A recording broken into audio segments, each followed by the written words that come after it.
Smog's a combination of the words smoke and fog. Emoticon mashes up emotions and icon. And that canned meat classic Spam is a combo of spiced and ham. They're called portmanteaus, and here's a new one for you, Familect. So a familect is a family's own private language. The word comes from a blend of family and dialect. And Mignon Fogarty, an internet OG who shares listeners' Familects at the end of her Grammar Girl podcast, says they're super common. People have them without even realizing. It's only when they hear someone else talk about them, then they say, oh, my family does that too. We have our words. We're running down how these family-specific terms are created, and let's start with the biggie, kids. Children bring new words through misunderstandings, mishearings, their inability to pronounce certain words. When my daughter was 18 months old, she called candles dondus, and candles have been dondus ever since. A little boy kept asking for screaming manches, and they couldn't figure out what he meant. Maybe the crazed fans of the English football club Manchester United? He was asking for ice cream sandwiches. I could see that. Did it stick? He's 30, but the whole family still calls ice cream sandwiches screaming manches. Other terms refer to character traits that are family famous. Based on family interactions and their quirks. Those quirks become shorthand for communicating a kind of behavior. One of the sisters in a family would lose an earring. She'd go in her bedroom and come out and go, ah,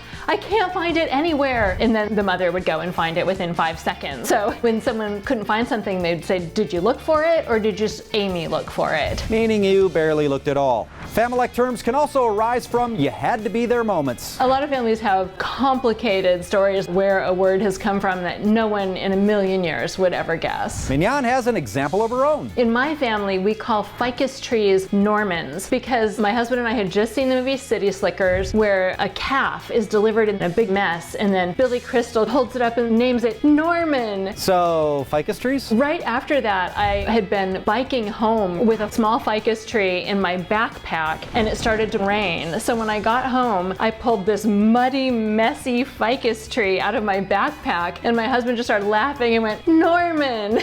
So now, whenever we see ficus trees, we call them Normans. Okay, that finally came around. Finally, Familects can happen when you encounter something completely out of context. A guy and his family were going by an announcement board by a high school and they thought it said Hoopsatorum. Hoopsatorum! It's just fun to say. It meant hoops at Orem. Orem is a town in Utah. So it was about the basketball team. But by that time, the word Hoopsatorum had taken root in their family and they say it as a celebratory word. Suitable for big occasions. His sister had just had a baby and he texted to her, Hoopsatorum, just like their family yay word. I thought that was so hilarious that now I use it. And now I will too. How we create Familects is at the top of the list.